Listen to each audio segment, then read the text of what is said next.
very interesting. What were the components of the index that you had? You mean the specific letters in there? Yes. What was? Well, it has to do, I didn't do the study, this is my colleagues, but I'm sure it has to do with the number of different units that are found in each of the windows. This is a moving window, and it's done by computer, and it finds out how many, each time you move, how many different things you have within the window. In this case, we're looking at the chronolithological unit.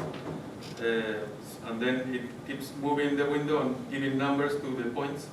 And then, so when there's a lot of things, different things, then it would, compared to the surroundings, then it would give a higher number. And when there's very few new things found in this moving window, that's what I was explaining. I'm not an expert in geostatistics, but I found it a really useful tool. Yeah, Enrique, I think that's a very important step forward in terms of developing links between geodiversity and biodiversity. But I wonder if there's also an extra step as well that looks at the functional links between the different rock types and the biodiversity. Yes, of course. It goes beyond just a simple spatial correlation, but it also goes back to some of the points that Vic was making about links between ecology and how that relates to the different rock types. This by itself is not enough, of course. You need to then identify what specific possibilities according to all this hydrogeochemistry, the porosity, all these other factors that are involved that Vic has mentioned, this list, how they are related with each of those geochronological units. So in order to find the potential, this identifies potential areas for the habitats, for new habitats to be found, and actually the biologists, the botanists that were in these parks, they had already identified specific, like what Vic was showing us yesterday in the field trip, these very diverse little niches that are related with specific properties of the rocks. And they had already identified by the biodiversity, but they didn't know what was the reason why it was there. In some cases, it's just they have done the studies and there's, and this way it can be used as a tool to identify potential areas for corridors or for finding or doing further studies of the biodiversity, because it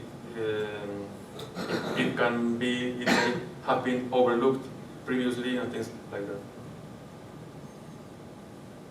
Okay. Just quickly, in terms of that diagram you showed us, in terms of scale, what's the size of what you were talking about?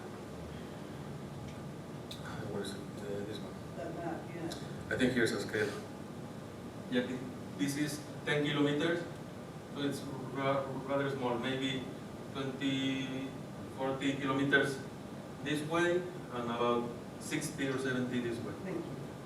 So it's a very little area. Well, very little. I mean, it can be even smaller. But and you can also, anybody that can already see that the diversity of these geological units, here is less and here is more. It's obvious, but doing this mathematical calculation, you can make a map and you can give numbers, and then you can compare, and that's the good thing, because of course we are used to visually analyzing things, but then it's with the maps and with then you can limit for example, here we wouldn't be able to limit what area has the highest geodiversity, but when you have done this other map, then you can already make a line and limit an area and separate it from a different area. So that's why it's a good tool. Okay, so now I don't want to use much more time. We have we called it a round table, but it's going to consist. You will give another short theory, and then discuss about some comments.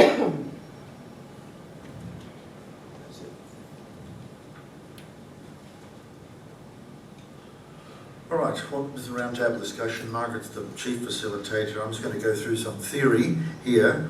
and then we'll get into this roundtable discussion. Our backgrounds from Western Australia is that we have, there's two aspects of this background. We have an experience for the last 40 years with the park managers, and could be summarised the fact that the conservation managers, or the park managers, have no geologists on staff, and we've had a running battle with them to understand why things are taking place, why things are deteriorating, and talking to people who don't understand geology. And we're going to emphasise here that understanding principles of geology is fundamental to understanding how to manage the decline in biodiversity. The second aspect is that I myself have been, I didn't mention this yesterday on the excursion, but I've been a biologist, ecologist for 45 years, mangroves, wetlands, arid zone areas, as well as a geologist. I wear two hats. The geologists don't know I'm an ecologist, the ecologists don't know I'm a biologist, so I keep it secret. But I bring it together here because we have developed over the years the understanding of why geology underpins, or geodiversity underpins biodiversity. Now, a quick write around. In theory, the ecosystem approach, this will only take a minute or so, and I'll show some diagrams. In theory, the ecosystem approach to protected area management recognises geology, and this is what we found. They recognise geology, but in practice did not address the full expression of features at the large scale or smaller scale as the basis of geodiversity, and that geodiversity is expressed in landscape, soils, geochemistry, hydrochemistry, and all the other aspects of geology, and underpinning biodiversity. From geological underpinnings derived a large variety of landscape, soils and water regimes in different terrains, from mountains to plains, from inland to coast, and in different climates, from humid to arid, tropical to boreal, which all form the base of habitats for vegetation and fauna. The perturbations and destruction of geology and subsequent loss of geodiversity results in loss of habitat diversity and biodiversity. The difficulty in managing biodiversity and ongoing failure in our experience in Western Australia to stem the loss of biodiversity can be attributed to a number of factors, not necessarily geological, but in practice a major factor not being addressed in parks management is the perturbation and destruction of geology affects geodiversity and hence biodiversity. Loss of geology and geodiversity can be expressed in major and subtle ways, such as loss of a suitable habitat, impacts of runoff from road and so forth. So it's affects the geochemistry, hydrology, hydrochemistry, and all the other attributes that I've listed before are part of geology. In practice, geology as a basis of geodiversity, which in turn is the basis of biodiversity, is not well recognised as being a fundamental and to protected area management. Now, using some examples, and we'll use here, and I'll just go through these slides in a minute, we'll make the case that the full richness and expression of biodiversity as vegetation structures and floristics and vegetation as secondary habitats is diminished by impacts on geology and geodiversity at all scales, reflective of the scales that vegetation and floristics are expressed. And further, we will show how different areas of interest and the community can work together to achieve common goals in stemming the loss of biodiversity. And I hope if I press this button, it'll move to the next one. I won't go through reading the definition of geology. One can read that in a textbook. But the first part of that upper part of the diagram, I want to go through theories. That is what geology is. Then there's the description of what geodiversity is.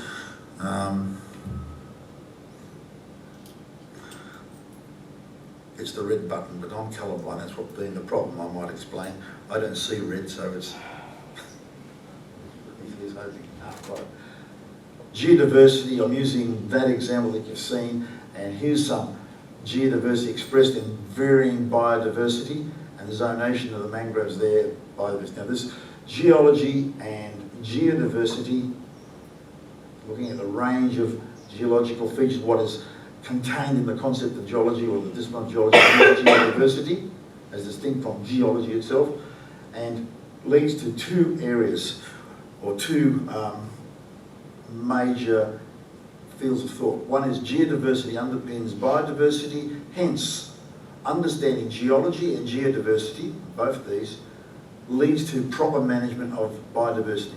Now this is an interesting map because see how this is a map of vegetation, see how it's looping around like big parabolic dunes. This is in fact folded rock terrain with one type of vegetation unit in the areas between what are folded rocks that are forming ridges, and here clearly the vegetation is following rock type. The second part is understanding the importance of geology leads to identifying sites of geoheritage significance and to geoconservation. And this is intrinsically pure geology leading to geoheritage, and geodiversity leading to biodiversity. This is an important concept, one of biodiversity linked to geodiversity. Here we've got an umbrella. I've drawn this as an umbrella, which is a regional species pool. Let's say we have 1,000 species, 10,000 species. That's the regional species pool. At the second level here, I've drawn in habitats, habitat 1, 2, 3, 4, and the habitat selects from the regional species pool those species which will inhabit the various habitats. And this first level is what Whittaker would call gamma diversity. We're calling it, Creswell and I worked on this, changing these concepts. This is a type 1 diversity, regional scale diversity, the mix of all species. Level 2 diversity, which overlaps with Whittaker's alpha diversity, where the habitat generates different assemblages. The next scale down, now working in this region here, which is habitat 3, where there is microscale or mesoscale habitats. Then there's another selection of the biological diversity and expressed floristically, physiognomically and in structure. And then finally at the very small scale, which is type 4 diversity, in which the floristics, phenotypes and reproductive strategy is selected for. Whittaker's diversities only relate to here, which is called gamma diversity, and that's definitely alpha diversity, and this is largely alpha diversity. This is not recognised by the Whittaker scheme. Now, that's all very interesting, and it occurs in a place like the Pilbara, where the rock types and the various habitats are like so, and the umbrella of the regional diversity rains down on this variety of terrain and producing this type of response. Now, variation on the story is the coastal zone of Western Australia, where from tropical humid to the north to tropical arid to the south, over that several thousand kilometres, we have 20 species to the north, decreasing progressively as the climate becomes less tropical and more arid, drops down to 1 species, and that's our regional species pool, not as an even umbrella, but as that graded system. And then there is your level 2, which is the diversity of habitats, and how this species pool, decreasing to the south, drops into the habitats, and that selects, the habitat selects the species. That habitat on assemblage is occurring up at the far north and to this area, so you have a contrast in tropical, humid tropical aridity selection of species. This diagram you've seen before, this is now the one that takes this array of habitats, the heterogeneity of habitats, which is that array of habitats at level 2. This array of habitats then is looked at in detail, what's actually occurring, and these are the processes that are internal to it. So you have selection of species within the habitat, which is the next level down of the diversity selection, and there's the zonation of mangroves in that particular situation. All right, that's the background theory. If we have to come back to that, I actually might use, we'll leave that one up there, because that's the process of, that's the process creating the process creating the diversity at the local scale. Okay. Would you sit up here? Mm-hmm. I think A panel of 2. and then in case there's some questions,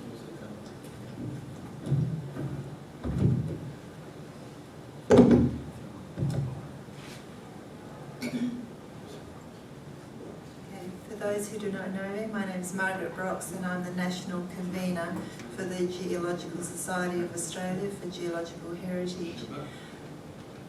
The intention of the roundtable discussion today was to first introduce or reiterate the importance of actually understanding the concept of geodiversity as underpinning biodiversity. And as Vic has shown in the previous slide, where you've got a regional biodiversity that's possible, then you get a different distribution depending on the geodiversity of an area, showing the species distribution. So really, we would like to take questions in relation to how this concept fits in with parks management and fits in with other work that's being done.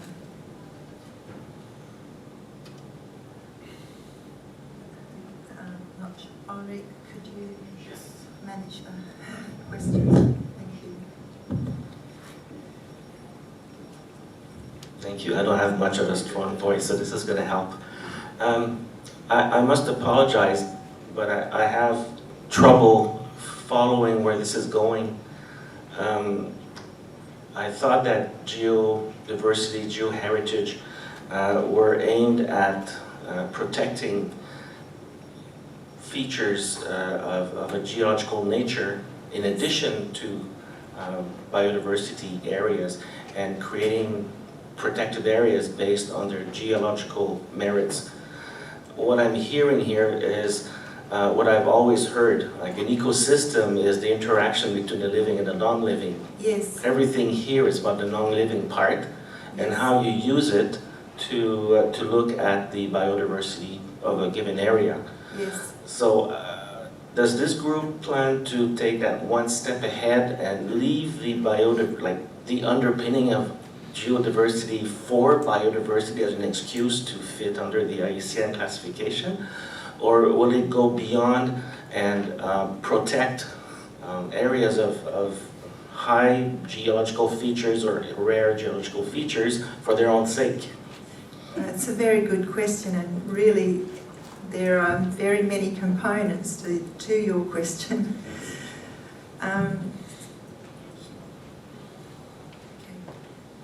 In terms of using it as an excuse to bring it under the IUCN umbrella, the IUCN changed its definition from protecting biodiversity once it realised that geoheritage and that nature was much broader than just protecting biodiversity, and that you couldn't protect biodiversity without looking at the geology and the processes that underpin biodiversity.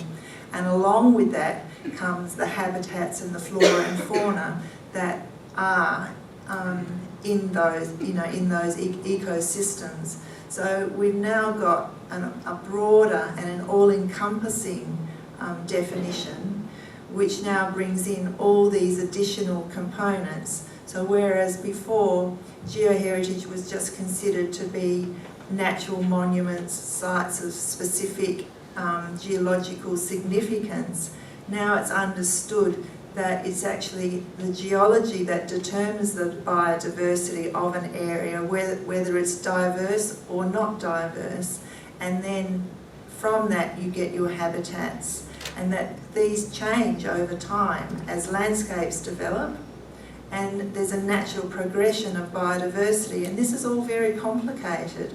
And so this is just a beginning step for the first time in a World Congress to bring this complexity to light, and perhaps why ecosystem management has failed in the past, because these concepts have not been considered and have not been part of the planning process. And I think your worry was because you were maybe expecting us to talk about geoheritage, no? Well, the thing is that this stream is about the biodiversity conservation goals, even if it says conservation goals in general. At this, for us, last year when we were making the proposal to talk about these issues at this Congress, there was it was very hard to find where we would fit this. And actually we thought of making a different stream, but it was not, it was too complicated, and the organizers also told us to go into this stream 1. But the objective of stream 1, which is where we are now in this session, there's a rapporteur that has to give back information on the outcomes of this session, is about the conservation and specifically the IG 11, no, number 11 target of the year. So there's, but this doesn't mean that this group of people that we are here we are not interested in geoheritage. All of us, most of us are very interested, and we have, outside this Congress, lots of activities and lots of associations and organizations, and actually many of us here are part of the geoheritage specialist group of the WCPA. So the IUCN also is considering the geoheritage conservation and the interest and the value of sites, as you were mentioning, but that's not the specific topic of this session in particular at this Congress, because we are within this conservation goals, and the way to have it accepted this session was that we would deal about this geodiversity underpinning biodiversity and how it can help these conservation goals. No? That's correct, and as the only science-based theme in the Congress, this is the place where we present our science as having to be considered as part of ecosystem management. Yeah, I just wanted to say something on that in terms of, for me, I come into this as an Indigenous educator, all right? And here I am sitting with all the rock scientists. So, and how does that happen? It happens because we've been looking at the Fitzroy River in the Kimberley region in terms of its Indigenous heritage. And when we look at that and we understand where the really good place for fishing and where the cultural song says this is where you get the fish from, this is where the first human being who created the river, this is where he created the river, and this is where his family came and took the fish. And we didn't really understand why that's so important until we looked at some of the stuff that Vic and Margaret and the people in their area are looking at and saying, okay then, well, that water sits there in a river that dries up into a collection of billabongs each year. It sits in that place because there's a shale bed under there, and that holds the water. And so that gives ground to why the fish are there and why the place is so strong as a cultural site, and why we have to protect that site from any damage. And how can that be damaged? Because mining might affect the rock structure and everything else that's there. So it all fits together as the geology and the biology and the human cultural context. It all fits together for us. It all comes together, and it starts with some of this geological basis. And so, yeah, I'll just leave it at that. You want Last one, I'll be last. From a perspective from where we're sitting now, one of the most important characteristics of the vegetation of mainland Australia is that it is very much dependent and guided by the underlying geology. So for instance, where we are now is part of what was once the Western Sydney shale woodland.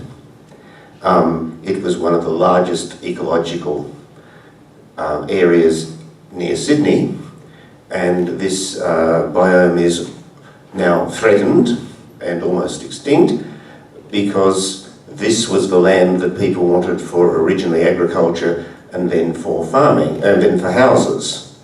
So what we have here is a very tight connection. On our trip yesterday we actually saw basalt woodlands, and there are basalt rainforests, there are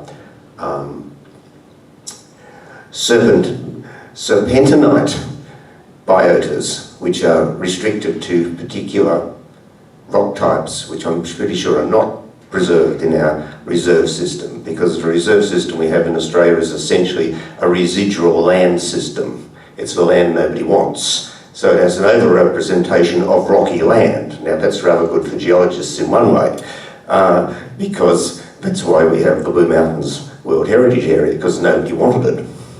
That's why we have a high proportion of central volcanoes in our reserve system, because nobody wanted them. So certain sorts of geology and certain sorts of ecosystems that they support are very well preserved. But what's happening in the general flat areas, where the geology is less well expressed, but where things are changing, is not well conserved, and in many places these are the most threatened things. So we have this strange situation where some sorts of things are conserved because of the physiography of the area, and some sorts of things are not conserved from the physiology, but there may well be tiny remnants of things that are related to geology that we're not seeing in these flat areas. So looking at the geology of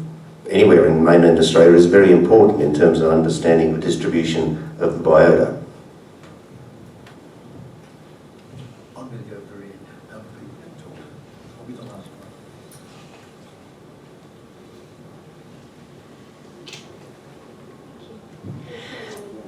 one. This is actually the most interesting session for me for the whole conference, so thanks guys. My name's Claire Runge, I'm an ecologist, conservation planner at University of Queensland with the Centre of Excellence in Environmental Decisions, and I've just finished a conservation planning exercise for the entire arid zone of Australia. One of the difficulties that we have is that, you know, we totally understand that geology underpins biodiversity. We teach this to undergrads. One of the difficulties that we have is data products. So when I was doing my conservation planning exercise, the soil and the geology data products that we have, the spatial products that we have, are at such low resolution that they're just not useful. So, I mean, that would be one of my pieces of advice, is if you create these data products, if you create a data product that says, here's the, like the gentleman there did for Spain, here's the here's an index of geodiversity, that will be used. People will use that. People will start to use that. So that's one thing. And the other thing is that, like, this stuff is really, really complicated. And conservation planners, like people working in conservation need really simple rules of thumb. So you can come up with like 3 simple rules of thumb. Protect the places with high geodiversity. Protect the watersheds, you know, whatever the rules of thumb are, then people will be able to start to apply those. They don't need complicated, they need simple, basically. Yeah. I need to make a comment straight away on that.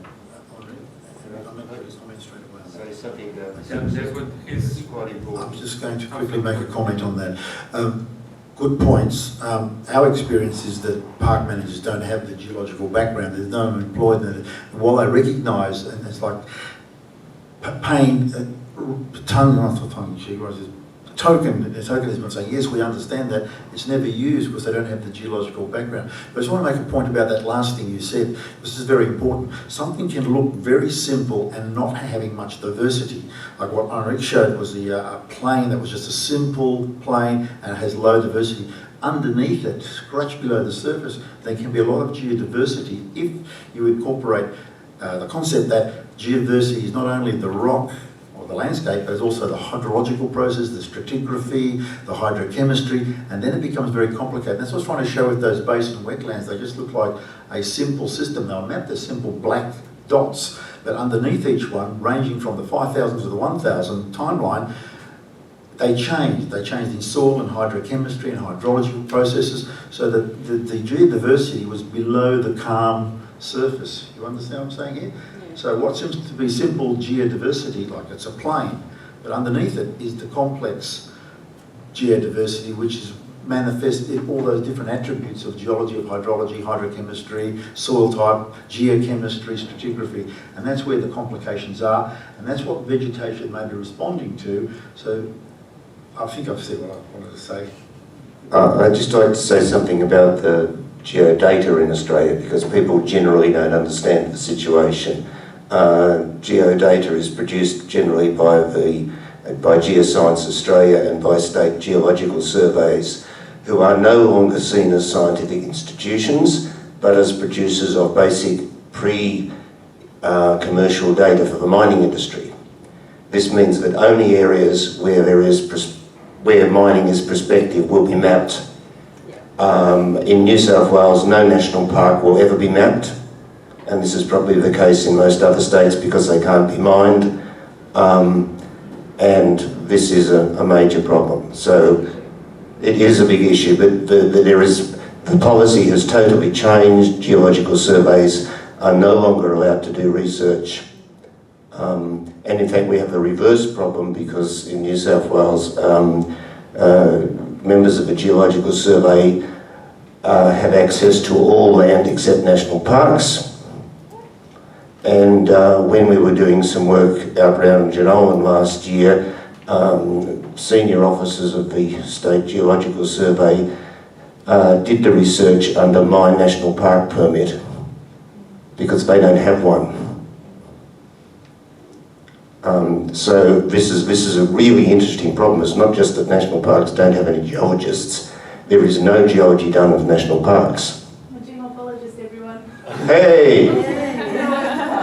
So, And I'm a ranger also with a geological background. so you'll notice there are big holes in the New South Wales geology maps, and they're all where the national parks are. And that's the case across the country. Thank you, Armstrong. We only have a couple of minutes left, so I'd just like to make one comment.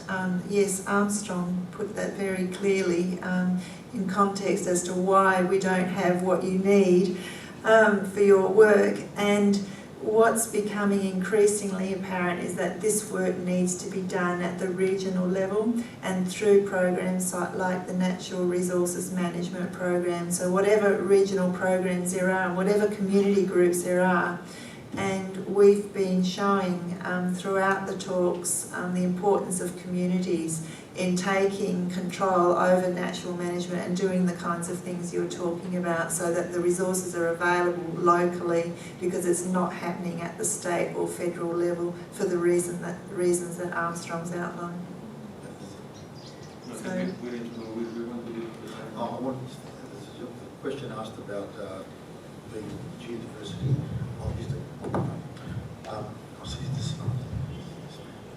answering this question.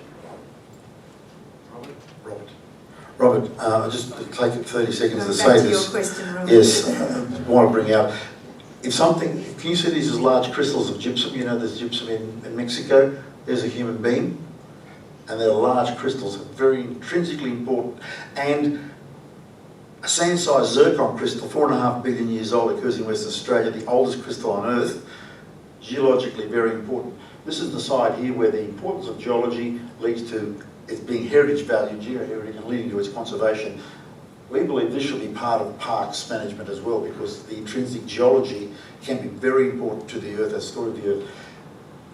We've largely emphasised in the word stream that we've been given, which is the conservation goals, we've emphasised geodiversity underpinning biodiversity. And so that's where we are today. But brought this up because intrinsic geology is also important, if they are very important areas as part of Earth history. Yeah, but I'm aware of all that. I just wanted to challenge the group into going that step further for instance, those gypsum crystals. Oh, thank you. You know, it has geological value. I'm thinking of a place like in Western Canada where you have Burgess Shale that has a fauna of Lake Cambrian animals of all and plants of all kinds.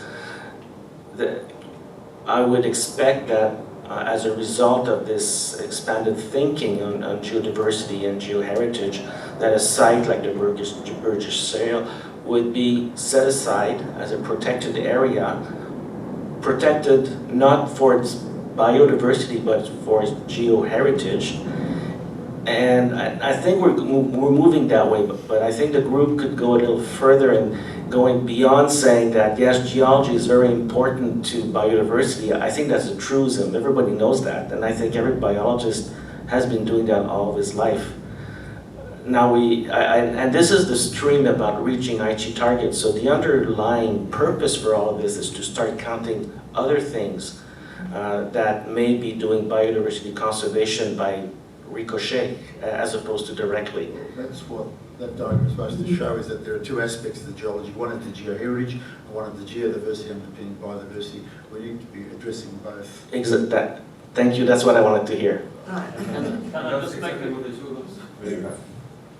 Can I just make a comment on that, having been to Yoho purposely to understand the Burgess Shales and where it fits, if you like, in Parks Canada management of that site. I think, many of our major protected areas around the world were established originally for one purpose, whatever was, if you like, the paradigm of the time or the knowledge base of the time. You know, if you go to Yellowstone or Grand Teton or any of the Rockies ones, for instance, or ours back home in the UK. And I think one of the challenges we have is, well, let's have a look at these areas again. And do they have new meanings because of new knowledge? And that may mean cultural knowledge, traditional knowledge. It may mean new scientific knowledge. So that we're not looking at these as, well, that's a biodiversity site, or that's a plant history site, or that's a cultural icon site. We're actually seeing these in a much more integrated fashion. And I think the great beauty of the new definition, which was approved in 2008, is because it uses a simple, if you like, common and colloquial word, nature. And we had quite a battle about that, I can tell you.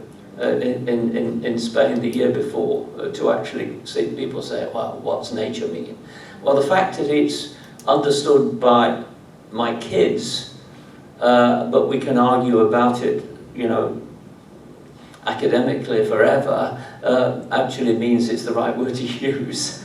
And so the more we drill down, and I hope when we go into the next session just now, we can actually begin to explore, well, how do we ensure that the managers of sites and the people on the ground who don't have all of the knowledge base that's required, and that is not just geodiversity, how do we feed that in and how do we help them so it's not a shut-off to them? Thanks. Okay, thank you all for the participation. I think it has been very interesting. We have to go. Do you want to close to say some final words? No, I think that we've basically run into the expert panel discussion already.